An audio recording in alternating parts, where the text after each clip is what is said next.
All right, we're back with the Roman Imperial period. In this lecture, we're going to be looking at how the art changes when Rome doesn't do so well. So, the Pax Romana of Augustus has eroded by the 3rd century, and the authority of Rome is being challenged both abroad and at home. So, after the murder of the Severan Emperor Severus Alexander in the year 235, Rome descends into a civil war that lasts 50 years. Each successive general declares himself the emperor, but he's usually assassinated within a few years, and there aren't any major building campaigns except for a defense wall for Rome, which tells you how things are going. Another thing that really tells you how things are going is look at this portrait of Trajan Decius. He's one of these general emperors of this time. It's back to that Roman Republican style, right? With the deep wrinkles and the furrowed brow. No more idealization. This all changes at the end of the civil war with the Emperor Diocletius. So, Diocletian, his troops declare him emperor, but in order to avoid getting assassinated, he decides he's going to share power with his potential rivals. And in the year 293, he established the Tetrarchy, which means the rule by four. So the idea is that he divides the entire empire into half, east and west, and you have an Augustus of each half, so that's like the head emperor, and then a Caesar, somebody the next in line underneath. And the idea is it sets up a clear hierarchy. So it's not about dividing power, but rather multiplying the presence of the emperor.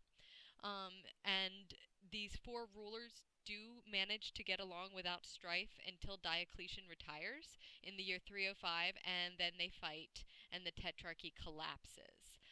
However, this division of the empire into eastern and western halves survives, and generally it sets up what we call the Latin West versus the Byzantine East. But I want you to pay attention again to this portrait style that develops, which is really very different. And we'll talk about it more explicitly in a minute. I just want to look at the map first. So here's a map that shows the division of the two empires. So you've got the western half over here, and then the eastern half over here. And for each half, you have an Augustus, who is like the head emperor, and then his junior, the Caesar. And like I said before, the idea is that there will be a smooth succession and you won't have crazy civil war, or at least that was the hope. All right, so let's talk about the portraiture style, though. So this is a really famous portrait from this period called the Four Tetrarchs. The Tetrarchs is a general name for those four rulers, the two Caesars and the two Augustuses. And this is a portrait that was originally in Constantinople that depicts all four of them. Today it is in Venice, and I'll show you a picture of that in a second. But for now, let's look at this. They are not individualized at all. In fact, they look like they're wearing masks. They have big eyes, no individualizing features, highly abstracted. And they look like they're twins of each other, too.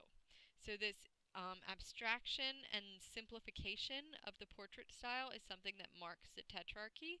And I think part of it is they're trying to emphasize the shared identity of these rulers, that there is no one ruler that's bigger than the other, but also that they are unified and that they support each other and that they are all one and the same.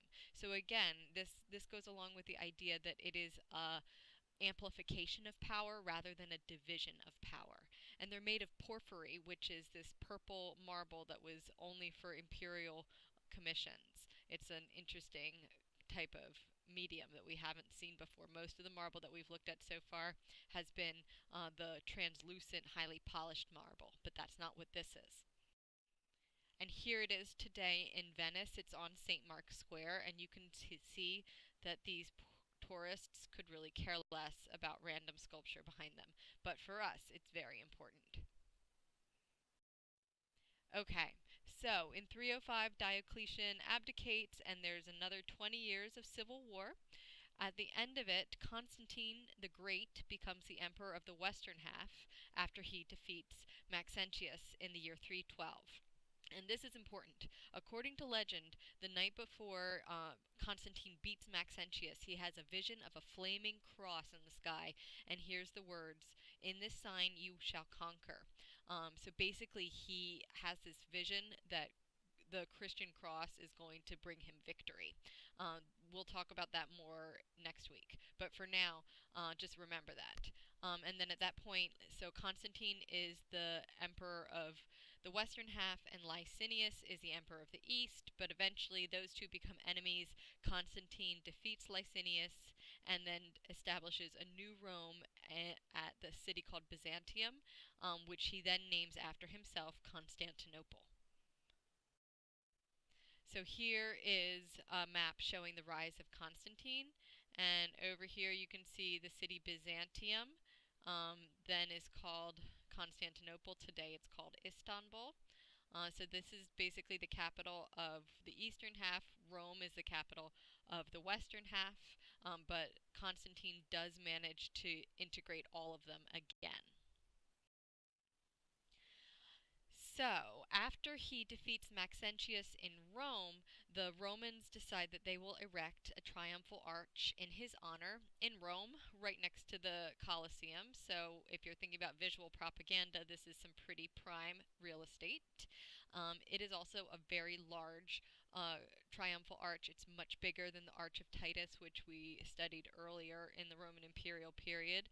And the thing that's so fascinating about this is they actually reuse a lot of the sculpture in their production of it. So basically, everything from here up, these are all sculptures that were taken from earlier Roman monuments. And then from here down, this is new sculpture that was made to honor Constantine. So this lays it out where all the different pieces came from, and you can see everything that's the letter D, that's all new, specific about Constantine. But then the other ones are Hadrian, Marcus Aurelius, and Trajan, all very good emperors, right? So he takes sculpture from the good emperors and puts it on his monument. What's very interesting about it is stylistically they're quite different, right?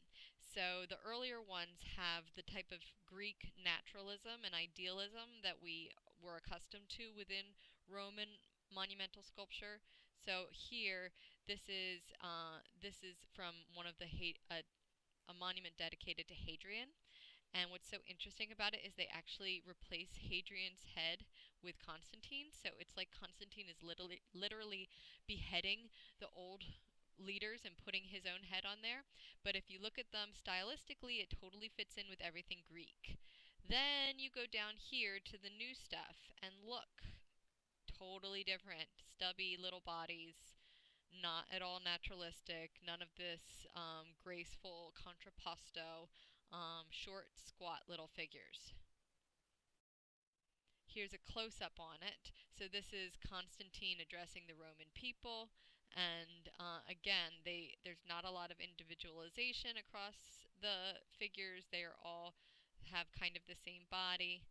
It's very symmetrical. You see some specific iconography associated with Rome in the back, the standards, but otherwise it's all not very individualized. Um, in some ways, this is very much part of the Roman tradition to put portraits of yourself on monumental sculpture. So he's being like Augustus, but the style of it is totally different. It doesn't look at all like this one, which, if you recall, we compared to the Parthenon. It definitely doesn't look like this one either from the column of Trajan, where again you have this great naturalism in the depiction of these contemporary historical events. Rather, it's a lot more like the Tetrarchs, and this is something that we'll be thinking about. Why is he going to reference the style of the Tetrarchs rather than the Grecian style of earlier on? Okay, so now we're going to look at another major architectural monument produced under Constantine. It's known as the Basilica Nova. Sometimes it's also called the Basilica of Maxentius and Constantine because it was originally begun under Maxentius. So Constantine comes in, defeats Maxentius, and what does he do? He takes over his building campaigns and renames them after himself.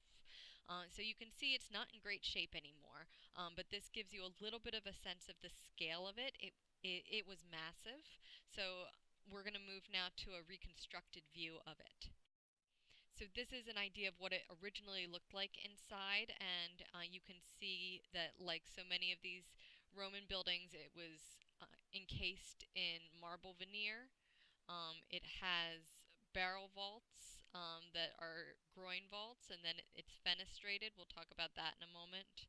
On this end of the basilica, there is a monumental statue of Constantine that we'll talk about in a little bit too. I want to compare it with the Basilica Olpia. So in completing this basilica, Constantine is once again trying to align himself with the great emperors of Rome's past. So he's trying to be similar to Trajan in commissioning and finishing the basilica. The appearance is very different, though. Trajan's Basilica Olpia has a flat, timbered roof and a clear story up here, just made with a peristyle formation, whereas the Basilica Nova uses a far more sophisticated construction process, including concrete and barrel and fenestrated groin vaults. So here's a plan of the Basilica Olpia, and the Basilica in Imperial Rome is a public administration building. It serves usually as a law court, and the judges were typically in the apse. So the apse is this semicircular area that would be on either end of the rectangular space. This is where the judge would sit. So this is a plan of the earlier Basilica Olpia produced under Trajan. This is a plan of the Basilica Nova. So you can see it still has the apse, but it's only on the one end right here, and this is where the Constantine statue is. So basically he puts this giant statue of himself here to be judge in absentia because he's not always there. Then over here, this is the entrance. This is similar to the Basilica Olpia. But if you look at up here, you can see it's really very different, and this is what we've been talking about. It has that fenestrated series of groin vaults. So it's this one here, basically, right? So you've got the groin vaults through here, and then they're opened up to allow light to come in through a clear story. And then these are just a few slides that give you a sense of scale. If you look at how the people are in relation to the space, they're just absolutely massive. Here's another reconstruction drawing and a view looking through all of those vaults. Okay, so now we're going to talk about the giant portrait of Constantine.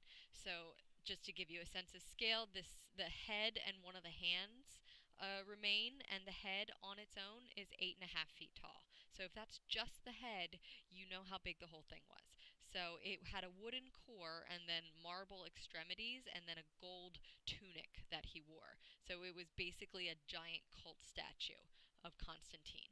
If you look at his face, it is much more youthful, right? It's got smooth, the cleft chin, everything about him seems smooth and polished. So we're back to that youthful version of the emperor. His eyes are really big, though. In fact, they're kind of abstracted in their scale, and the way that he's looking up is very interesting, that he's not looking directly at you, the viewer. And here's his hand, the like crazy giant hand. And this is a view looking up on the head, which again gives you a sense of scale. And now the slides I'm going to show are really good comparisons for it. In some ways, it's comparable to the giant cult statue of the Athena Parthenos that was inside the cella of the Parthenon. So this thing was even bigger, though, 38 feet tall. But that's basically what Constantine is doing for himself. He's setting himself up like a god to be worshipped within this basilica. He is, like I said before, he's in the place of the judge, but he's in this position that makes him look like a god. The extended hand, that certainly looks a lot like our Augustus as general, and so he is referencing that visual culture associated with the most successful emperor of all time.